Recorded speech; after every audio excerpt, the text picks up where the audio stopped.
오늘은 5월 마지막 주일입니다.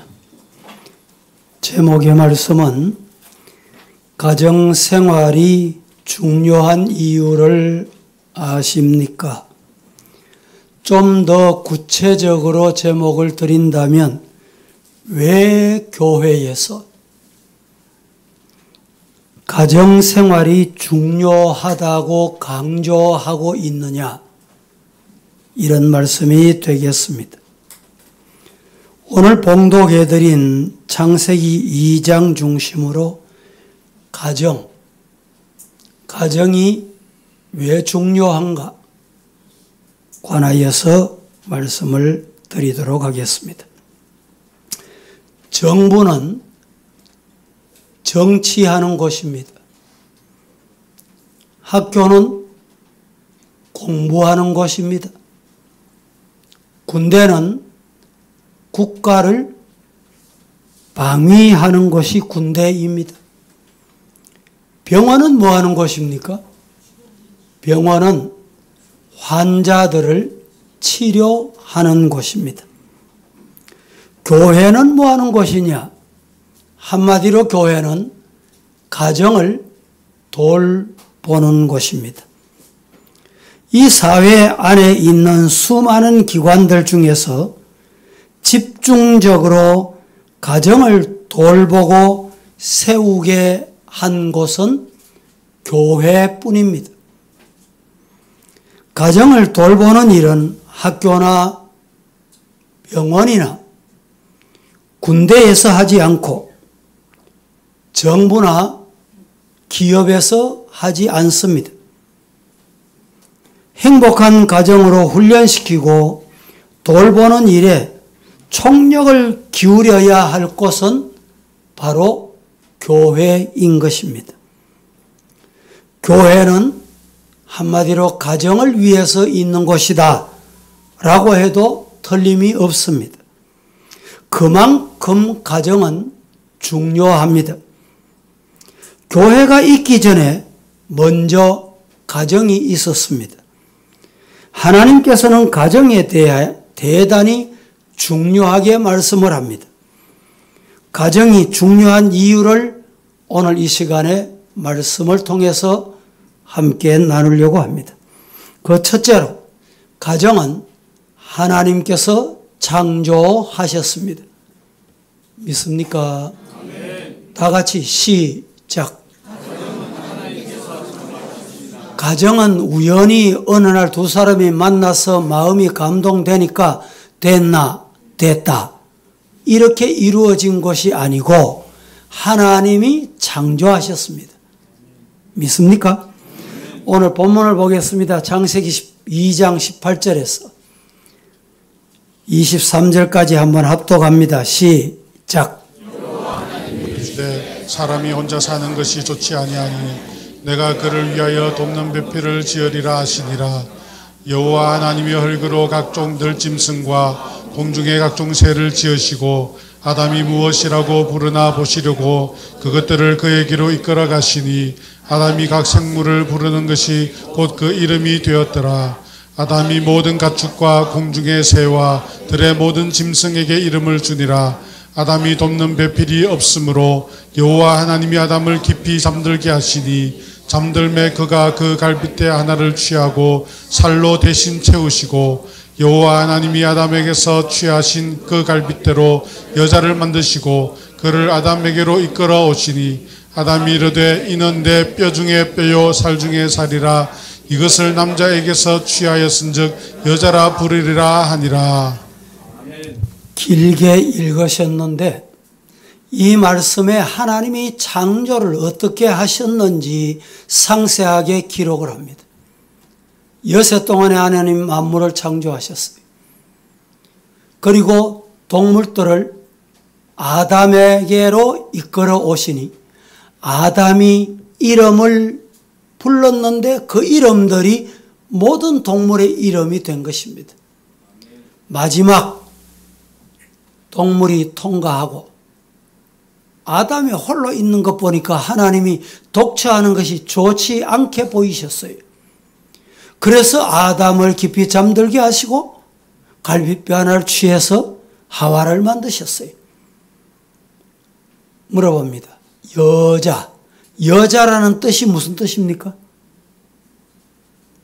성경 다 읽으셨는데. 희한한 대답이 또 나오기 시작하네.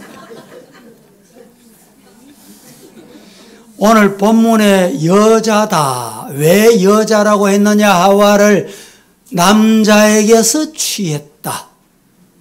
그 뜻이라고 그랬잖아요, 성경에. 그래서 여자다. 이제 혹시 감정이 상하거나 싸움할 때 보면 그 앞에다 저자를 하나 붙어가지고, 예? 여자 이러면 기분 나빠하는 경우가 있습니다. 왜냐? 이 여자라는 말은 내 부인이에요, 부인. 예? 이 아무나 보고 여자 이러시면 안 돼. 여자라는 말을 아무나 쓰시면 안 된다니까. 조심하셔야 돼요. 갈비뼈로 취한 그 사람이 여자예요. 이해가 됩니까? 믿습니까? 예. 그리고 난 다음에 하나님께서 아담에게로 하와를 이끌어 가시니 아담이 하와를 바라보는 순간 이렇게 말합니다. 이야, 저 사람이 내 뼈 중에 뼈구나, 내 살 중에 살이구나. 나의 여자다 이 말입니다. 나와 한 몸이다 이 말입니다. 그래서 하나님께서 가정을 이루어 주신 것입니다. 그렇게 최초의 결혼식이 이루어졌는데 주례자는 하나님, 신랑은 아담, 신부는 하와, 축하객은 산천초목 많은 동물들이 물소리가 노래하고 바람소리가 노래하고 이렇게 가정을 이루게 됐습니다. 첫 가정이 출발된 것입니다. 하나님의 창조 질서는 이렇게 가정을 이루심을 통해서 절정에 달하게 됐습니다. 가정이 그만큼 하나님께 중요하기 때문에 하나님께서는 가정을 창조하시는 것을 창조의 마지막 멋지게 장식하시게 된 것입니다. 그 이후에 이스라엘 백성을 이끌고 모세가 가나안으로 들어가게 됩니다. 그때 이스라엘의 지도자 모세를 통해서 하나님께서 시내산에서 십계명을 주셨습니다. 십계명은 두 돌판에 주셨는데 한 돌판에는 하나님에 관한 명령, 다른 한 돌판에는 사람에 관한 명령이었습니다. 그런데 인간에 관한 명령, 계명 중에 첫 번째 계명이 무엇이었느냐? 가정 관련 계명입니다. 이 계명을 여러분들이 십계명을 자세히 훑어보시면, 자세히 보시면 두 번째, 세 번째, 다섯 번째, 일곱 번째, 그리고 마지막 10번째 이 5개의 계명이 가정과 관련된 계명이다. 가정이 얼마나 중요하다. 그래서 예수님께서 이렇게 말씀하시게 된 것입니다. 두 번째, 가정은 하나님이 지으셨다. 두 번째, 가정은 신앙 훈련의 중심이다. 다 같이 시작. 여러분들이 생각하실 때 학교 보내면 학교에서 교육시켜 줄 것이다. 교회 보내면 교회에서 신앙 훈련 다 시켜줄 끼다. 잘못된 생각입니다. 우리의 가정이 신앙 훈련의 중심입니다. 중심이 흔들리면 다 흔들려요.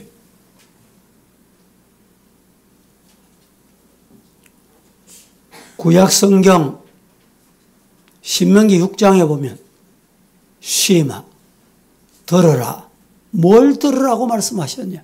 하나님의 말씀을 잘 들어라. 예수님께서도 마태복음 22장 37절 38절 말씀에 이렇게 말씀하시고 계십니다. 예수께서 이르시되 네 마음을 다하고 목숨을 다하고 뜻을 다하여 주 너의 하나님을 사랑하라 하셨으니 이것이 크고 첫째 되는 계명이다. 여러분, 오늘 큰 계명이 뭡니까? 첫 번째 계명이 뭡니까? 주 너의 하나님을 사랑하고 마음을 다하고 목숨을 다하고 뜻을 다하여 따라하십시다. 너의 하나님을 사랑하라.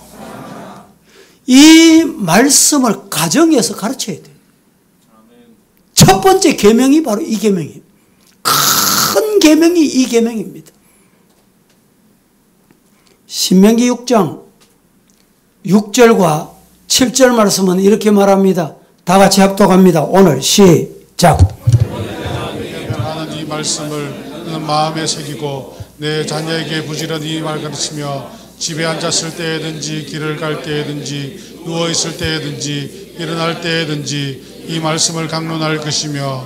자, 가정이 신앙 훈련의 중심이 돼야 되는데 어떻게 신앙 교육을 해야 되느냐? 신명기 6장 6절 말씀에 이렇게 말합니다. 오늘은 항상 계속 이 말입니다. 내가 네게 명하는 이 말씀을 너는 마음에 새기고, 부모가 새겨야 돼요. 어떻게 새겨야 됩니까? 어디에 새겨야 될까요? 십계명을 어디에 새겼어요? 돌판에 새겼어요. 돌판에 새긴 이 십계명이 없어질까요? 없어지지 않습니다. 우리 부모님의 마음에 이 말씀을 새긴 다음에 이 말씀이 새겨질 때 자녀 교육, 자녀 훈련이, 신앙 훈련이 바로 된다 이 말입니다. 7절에 네 자녀에게 어떻게 가르쳐요? 부지런히 가르치며 집에 앉았을 때든지 길을 갈 때든지 누워있을 때든지 일어날 때든지 이 말씀을 강론해라. 가르치라는 말이에요. 외치라는 말이에요. 일러주라는 말입니다. 그렇게 될 수 있기를 예수님 이름으로 축복합니다. 이 말씀을 아버지의 가슴에, 부모의 가슴에 새기고 십계명을 돌판에 새긴 것과 같이 잊어버리면 안 돼. 성경을 잊어버리면 되겠습니까? 하나님이 주신 말씀을 이런 말씀도 있었구나. 이러면 어떻게 가르칠 수 있습니까? 하나님의 손가락으로 돌판에 새겨진 십계명이 없어지지 않는 것처럼 제일 먼저 아버지 마음에, 어머니 마음에, 부모님의 마음에 새겨야 돼요. 여러분, 새긴다 이러니까 그냥 잘 기억하도록 있으면 될까요? 어떤 뜻이 담겨 있을까요? 지키라, 몸을 보이라, 자녀에게 보이라는 말이에요. 두 돌판을 내 마음에 새겨져 있는 것을 보이라는 말이에요.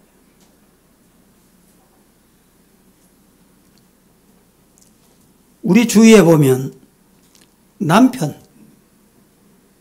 한국 교회도 다른 세계 교회도 유사하리라고 생각합니다만 한국 교회는 한 60%에서 70%가 여성도예요. 이 말은 무슨 말이냐? 가정의 가장들이 신앙생활 안 하는 가정이 많다는 말이에요. 남편 대신 우리 성도 여러분, 남편이 성경 위에 바로 서 있으면 그 가정은 염려할 게 없습니다. 신앙이 바로 서 있으면 그 가정은 하나님이 책임져 주세요. 그래서 그런지 과거에 우리나라도 아들은 공부해라, 딸은 시집 갈 길인데 공부 안 해도 된다, 이런 과거가 있었습니다. 진짜 공부를 안 가르치기 위해서 그랬을까? 그게 아닙니다. 그 속에 깊은 뜻이 있었구나. 남자가 바로 서 있으면 가정이 바로 된다, 이 뜻입니다. 생각해 보세요. 남편이 술이나 먹고 술 먹고 들어와서 가정폭력이나 하고 부인에게 폭력을 행하고 자식들에게 폭력을 행하고 그 가정이 어떻게 되겠어요? 온전한 가정이 되겠습니까?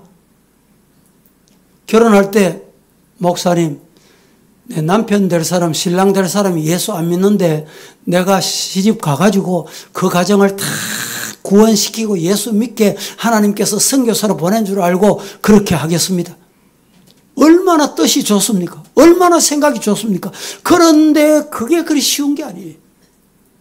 일평생 그 남편 때문에 고생하고 교회 생활하는데 얼마나 힘드는지.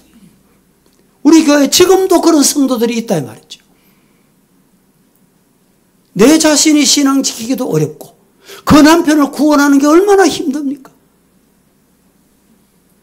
우리 여성도 여러분, 남편이 하루속히 주님의 품에 돌아와서 온 가정이 신앙의 훈련이 잘된 믿음의 유업을 이어가는 이런 가정 되기를 예수님 이름으로 축복합니다. 아멘. 먼저 믿는 남편 되신 여러분, 남편이 바로 서 있으면 가정이 돼요. 아멘. 어디에 서 있어야 돼요? 신앙의 훈련을 안 받았기 때문에 내가 안 되는 거예요. 내가 신앙의 훈련을 바로 받아야 돼요. 예배 드리는 것도, 주일 지키는 것도, 말씀 위에 서서 훈련이 되면 자녀들이 저절로 따라오게 돼 있어요.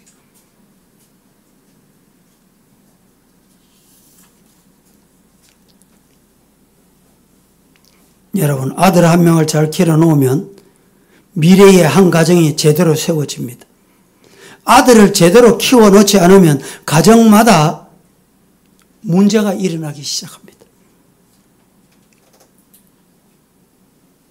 오늘날 신실한 남편이 부족한 시대다. 왜 이런 말이 나오게 됐습니까? 하나님 앞에서 굳게 결심하고 열심히 기도하면서 믿음으로 아들들을 안 키웠기 때문에 그렇습니다. 교회와 국가의 일꾼은 이런 훈련이 잘 받은 사람을 통해서 이루어지게 되는 것입니다. 한번 따라합니다. 가정은 신앙의 훈련의 중심지다. 물어봅니다. 가정이 뭐 하는 곳입니까? 신앙 훈련의 중심지예요. 여러분 가정에서 이런 훈련이 있습니까? 새벽 기도도, 가정 예배도, 주일 지키는 것도, 11조 생활하는 것도 훈련으로 됩니다. 훈련으로. 신명기 6장 7절을 한 번 더 같이 봉독하겠습니다. 다 함께 시작. 내 자녀에게 부지런히 가르치며 집에 앉았을 때에든지 길을 갈 때에든지 누워있을 때에든지 일어날 때에든지 이 말씀을 강론할 것이며. 자, 자녀들에게 어떻게 가르쳐라? 부지런히 가르쳐라. 시간 되면 예배 드리고 여유가 생기면 가정 예배 드리고. 성경이 그렇게 말합니까? 부지런히 가르쳐. 부지런히. 저는 어릴 때 아버님이 학교 생활할 때 얼마나 피곤하고 힘듭니까? 일어나서 세수하고 아침도 안 먹고 학교 가기 바쁜 학생들. 어머니가 밥을 딱 준비해가 상이 들어오면 아버님이 야들아 그러면 6남매가 그 상 앞에 다 앉습니다. 맛있는 찌개도 부글부글 끓여서 상에 올라와 있고 배는 쪼르르 고프고 빨리 밥 먹어야지 이런데 예배 다 드려야 돼요. 그 상 앞에서. 찬송 다 부르고 성경 돌아가면서 다 읽고. 여러분, 그게 학창시절에는 참 힘들었습니다. 뒤돌아보면요, 그게 하나님의 은혜예요. 그 훈련이 오늘 있게 한 거예요. 자녀들을 여러분, 야야 학교 가서 공부하고 힘들지? 오늘 주일인데 일찍 일어나지 말고 자거라. 내가 교회 대표로 갔다 올게. 예? 좋은 소리 같죠? 훈련을 그렇게 키우니까 자녀가 제 마음대로 가는 거예요. 머리 굵어보세요. 고학년이 돼보세요. 부모 말 듣습니까? 안 듣습니다. 엄마 갔다 와. 전에도 그랬잖아. 지난번에도 그래 했잖아. 왜 지금은 안 되냐 이 말이죠. 거기에 대답을 어떻게 하시렵니까? 하나님께서 가정에 신앙 훈련의 책임을 맡겨주셨습니다. 그러므로 가정생활 속에 늘 신앙 훈련이 있어야 되는데 많은 사람들이 교회, 주일학교 신앙 훈련에게 그냥 떠맡게 주일학교, 성경학교, 수련회 이것으로 신앙 책임져 달라는 말입니다. 여러분 그렇지 않습니다. 앞서 여러분들이 외친 대로 가정은 신앙 훈련의 뭐다? 중심지다. 가정이 신앙 훈련의 중심지예요. 교회는 뭡니까 그럼? 교회는 보조기관이에요. 보조기관. 가정에서 훈련을 시키고 일주일 동안 훈련시키고 아침에도 저녁에도 낮에도 밤에도 훈련시키고 주일날 교회 와서 여러분 생각해 보세요. 예배를 얼마나 드립니까? 예배를 뭐 2시간, 3시간 드리는 교회가 없잖아 잘. 길어야 설교는 30분. 예배는 1시간. 거기다가 분방 공부는 여러분 어떻게 합니까? 출석 부르고 안부 묻고 이러다 보면 시간 갑니다. 성경 공부는 고작 해야 10분 아니면 20분. 그것 가지고 지금 진짜 신앙교육 훈련이 되겠습니까? 거기다가 가르치는 선생님도 정말 선생님들이 정신을 차려야 돼요. 우리 선생님 여러분 정말 신앙의 훈련을 바로 가르치는 하나님이 보실 때 야, 좋은 교사다, 좋은 선생님이다 이렇게 되시기를 주님 이름으로 축복합니다. 아니 너는 선생님 하면 안 돼. 그러면 되겠습니까? 말씀을 가르쳐야 되는데 말씀을 안 가르쳐. 말씀을 말하긴 하는데 자기 행동이 안 맞아.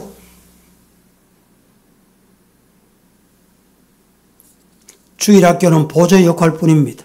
신앙훈련의 중심지는 가정입니다. 신앙훈련학교는 바로 가정이다.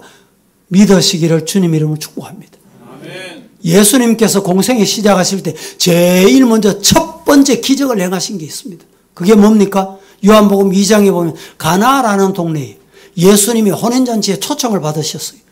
초청을 받으신 그 가정에 혼인잔치를 하다가 잔치 음식이 떨어졌어. 예수님께서 항아리에 물을 채워라. 채운 물을 떠다 줘라. 여러분 순종하기 가능합니까? 쉽습니까? 아니 물 떠다 줬다가 빰 얻어맞으려고?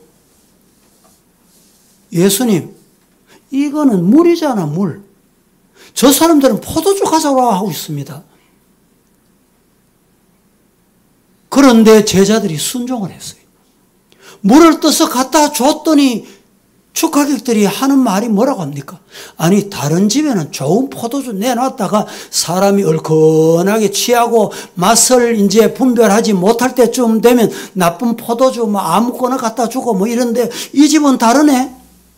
어떻게 다르냐? 처음엔 나쁜 포도주를 내고 나중 가면 갈수록 좋은 거 나오네. 훈련 잘 받은 가정, 이런 가정 되기를 주님 이름으로 축복합니다. 여러분 자녀들이 지금 말을 잘 안 듣습니까? 신앙교육이 잘 안 된 것 같습니까? 지금부터 하세요. 그러면 가나안 혼인잔치에 포도주의 기적을 여러분의 가정이, 우리 교회 성도들의 가정이 그렇게 경험하는, 체험하는 가정이 될 줄로 믿습니다. 아멘. 그런 가정 되기를 주님 이름으로 축복합니다. 예수님을 믿는 사람들은 반드시 가정을 잘 돌봅니다. 여러분, 예수님께서 뭐라고 말씀하셨어요? 가정을, 친척을 돌보지 않는 자는 불신자보다, 예수 안 믿는 사람보다 어떻다 그랬어요? 더 악하다. 디모데전서 5장 8절 보겠습니다. 함께 시작. 누구든지 자기 친족 특히 자기 가족을 돌보지 아니하면 믿음을 배반한 자요 불신자보다 더 악한 자니라. 그렇습니다. 누구든지 자기 친족 특히 자기 가족을 돌아보지 아니하면 믿음을 배반하는 것, 성경을 안 믿는 거다 이 말이죠. 불신자보다 더 악하다. 그렇게 믿어서 되겠냐 이 말입니다. 미국의 매사추세츠 작은 도시 노드 템플턴이라는 동네가 있는데, 이 동네 가면 250년 된 아주 오래된 교회가 하나 있습니다. 이 교회 앞에는 250년 전에 이 교회를 목회했던 목회자의 이름이 새겨져 있습니다. 그 목회자가 어떤 분이냐? 조나단 에드워즈라는 목회자입니다.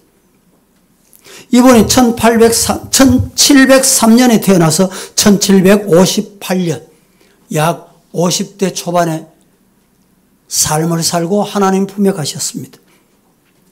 조나단 에드워즈는 순수한 복음을 강조하며 대각성 운동과 여성 해방 운동을 주장했고, 도덕과 박애라는 미국 사회 특유의 가치를 만들어낸 초대 미국 교회 역사상 가장 위대한 인물로 불리워지고 있습니다. 이 조나단 에드워즈로부터 8대 내려오면서 미국을 움직인 위대한 인물이 줄줄이 이어지게 됩니다. 몇 년 전에 미국 어느 방송국에서 미국 명문가 위대한 유산의 비밀이라는 내용을 방송합니다. 미국의 개척사를 보면 18세기 초 두 사람의 젊은이가 청운의 꿈을 안고 배를 타고 신대륙 미국에 도착하게 됩니다. 두 사람의 이름은, 한 사람은 마르크 슐츠라는 사람이고 다른 한 사람은 조나단 에드워즈입니다. 두 사람은 똑같이 새로운 땅에서 새로운 미래를 개척하기 위해서 그곳에 왔습니다. 마르크 슐츠는 내가 이곳에서 돈을 벌 거야. 목적이 뭐냐? 돈 버는 것이었습니다. 그래서 내 자손들에게 돈을 물려줘야지, 이것이 꿈이었습니다. 그는 뉴욕에서 술집을 오픈했습니다. 그리고 열심히 일했습니다. 돈을 많이 벌었습니다. 반대로 조나단 에드워즈는 내가 여기 온 것은 신앙 지키기 위해서 왔다. 신앙을 지켜야지. 그리고 주의를 거룩히 지키고 자손들에게 신앙의 유산을 물려주기 시작합니다. 그런데 놀라운 사실은 마르커스 슐츠는 5대에 걸쳐서 후손이 몇 명이었느냐? 1062명이었습니다. 그런데 그 자손들이 어떻게 살았는가? 조사를 해봤습니다. 조사를 했더니 교도소에서 5년 이상 형을 살은 자손이 96명, 사창가에 있었던 자가 65명, 정신 이상 알코올 중독자가 58명, 자신의 이름도 쓸 줄 모르는 문맹자가 460명. 반대로 신앙을 찾아서 나는 미국에 왔기 때문에 내 자손들에게 이 신앙의 유산을 물려줘야지. 조나단 에드워즈는 5대 내려가면서 1394명의 자손들을 조사해 봤습니다. 자손들 중에 부통령 1명, 주지사 3명, 예일대학교 총장을 비롯해서 대학 총장이 13명, 교수, 교사가 86명, 인구가 600만 명 600만 이상 되는 대도시의 시장이 3명, 장차관이 82명, 변호사가 149명, 판검사가 48명, 의사가 68명, 교수가 65명, 세계적인 기업가가 75명, 뛰어난 발명가가 25명, 군대 지휘관이 76명, 문학가가 75명, 교회 장로, 장립집사가 된 사람이 286명, 그리고 목사가 된 사람이 116명. 통계가 어떻습니까? 무엇이 이 가문을 이처럼 위대한 가문으로 만들었을까요? 방송 기자는 그 이유를 찾았는데 노트댐 교회에 목사님을 인터뷰했는데 목사님의 마지막 한마디, 조나단 에즈워즈 가정은 자녀들에게 신앙의 유산을 물려준 가정이다. 결론은 이겁니다. 에드워즈에게 아들, 딸이 11명이었답니다. 11명을 두었는데 성경을 제대로 읽기 위해서 어릴 때 10살이 되기 전에 10대 이전에 이미 히브리어, 헬라어, 라틴어를 다 가르쳤답니다. 왜 가르쳤냐? 성경 읽도록 하기 위해서. 자녀들에게 하루 일과를 시작하기 전에 반드시 하게 된 게 있습니다. 그게 뭘까요? 일과를 시작하기 전에 기도하거라. 여러분, 말로만 기도하라고 하면 될까요? 기도가 될까요? 부모님이 먼저 기도하는 걸 보여준 거예요. 기도는 이렇게 하는 거예요. 부모가 가르친 겁니다.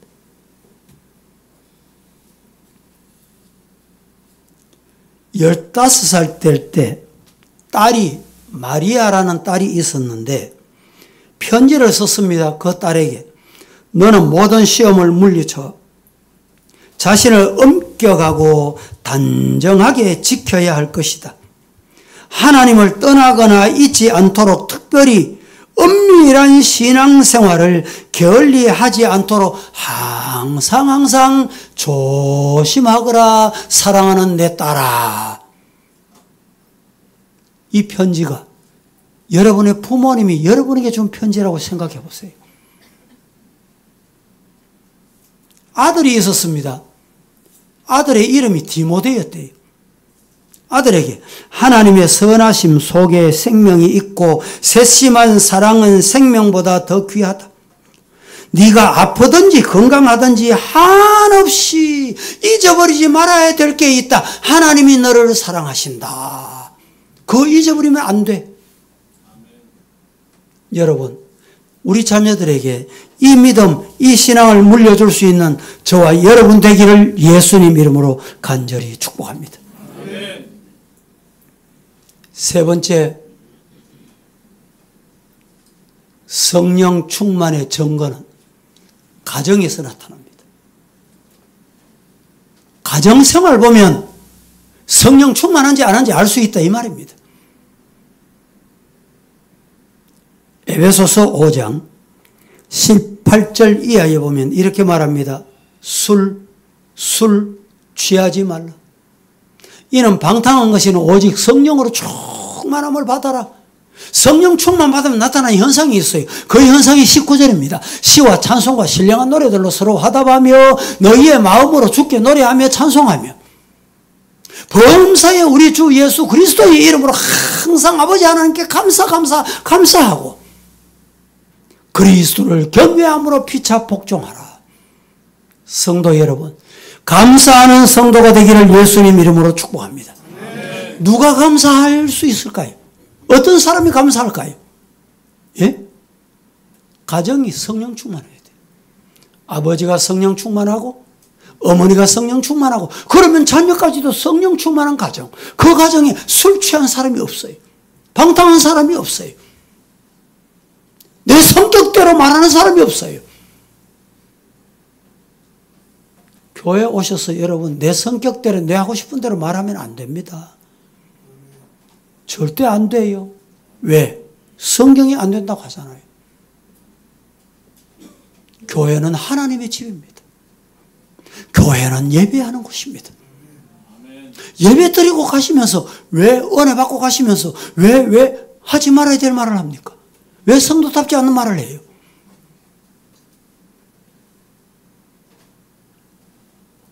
성경은 아내와 남편, 아비와 자녀에게 피차 복종하라 했습니다. 성령 충만의 모습은 교회나 기도원에서 혹은 특별히 새벽 기도나 혼자 나와서 기도할 때 나타나는 게 아닙니다. 가정에서 남편과 아내 사이에 성령 충만이 나타나야 돼요. 아멘입니까? 어디서? 가정에서. 남편과 아내, 부모와 자녀에게서 성령 충만이 나타나야 돼요. 물론 이렇게 가정이 중요하다는 것은 우리 모두 잘 알고 있지만은 현실 생활 속에서 그 중요성을 제대로 인식하지 못하고 지키고 그렇게 하는 것이 쉬운 일이 아니죠. 그래서 성경에서 또 강조하고 또 강조하고 또 일러주고 있는 것입니다.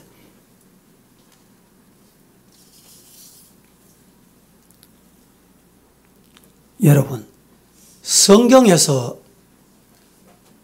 예수님과 교회와의 관계는 어떤 관계라고 하고 있습니까? 예수님과 교회의 관계는 어떤 관계입니까? 신랑과 신부의 관계.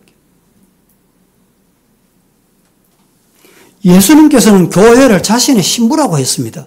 에베소서 5장 22절부터 33절 말씀에 그렇게 말씀합니다. 요한계시록 보겠습니다. 에베소 지나가고 계시록 19장 6절에서 10절 다 같이 한번 합독하겠습니다. 큰 소리로 시작. 또 내가 들으니 허다한 무리의 음성과도 같고 많은 물소리와도 같고 큰 우레소리와도 같은 소리로 이르되 할렐루야 주 하나님 전능하신 이가 통치하시도다. 우리가 즐거워하고 크게 기뻐하며 그에게 영광을 돌리세. 어린 양의 혼인 기약이 이르렀고 그의 아내가 자신을 준비하였으므로 그에게 빛나고 깨끗한 세마포옷을 입도록 허락하셨으니 이 세마포옷은 성도들의 옳은 행실이로다 하더라. 어린 양의 혼인 잔치에 청함을 받은 자들은 복이 있도다 하고 또 내게 말하되 이것은 하나님의 참되신 말씀이라 하기로 내가 그 발 앞에 엎드려 경배하려 하니 그가 나에게 말하기를 나는 너와 및 예수의 증언을 받은 내 형제들과 같이 된 종이니 삼가 그리하지 말고 오직 하나님께 경배하라. 예수의 증언은 예언의 영이라 하더라. 자, 이 말씀에는 인류 역사의 마지막에 하늘에서 예수님과 교회가 영원히 하나 되는 어떤 예식이 진행될까요? 결혼 예식, 혼례식, 혼인잔치. 이것이 전개되는 장면을 오늘 본문에서 우리가 함께 봉독한 거예요. 세상을 창조하실 때 아담과 하와의 결혼식으로 창조 역사의 절정을 이루신 것처럼 인류 역사가 끝나는 마지막에도 예수님과 교회의 결혼식, 이것을 통해서 천국 가정의 모습을 표현해주고 있습니다. 이렇게 가정은 하나님께도 중요하고 성경에서도 중요하며 예수님에게서도 중요하고 사도 바울에게서도 중요하고 저와 여러분에게도 너무너무 중요한 것이 가정이다. 아멘. 가정에서 성령 충만한 우리 성도 되기를 예수님 이름으로 축복합니다. 아멘. 말씀을 맺겠습니다. 예수 그리스도의 교회는 가정을 세우고 가정을 일으키는 곳이 바로 교회입니다. 가정이 흔들리는 교회는 여러분 가정이 바로 세워질 수가 없습니다. 가정이 강해지면 곧 국가가 강해집니다. 가정이 강해지면 곧 교회가 강해집니다. 자녀들을 신앙의 훈련의 장소, 가정에서 신앙의 훈련을 바로 시켜 하나님의 나라와 하나님의 교회와 이 사회와 세계에 일꾼으로 양육해내는 우리 서부의 성도 가정 다 되시기를 예수님 이름으로 축복합니다. 아멘. 기도하겠습니다. 거룩하신 하나님, 오늘 또 주일에 주님의 날에 우리를 부르셔서 말씀 받게 하셨는데 받은 말씀대로 가정생활이 얼마나 중요한가를 말씀을 통해서 깨달았습니다. 우리의 가정이 하나님이 창조하신 가정이고 우리의 가정이 바로 신앙의 훈련의 장소이며 더 나아가서 가정 천국을 이루어서 성령 충만한 가정들 다 되게 하옵소서. 예수님의 이름으로 기도합니다. 아멘.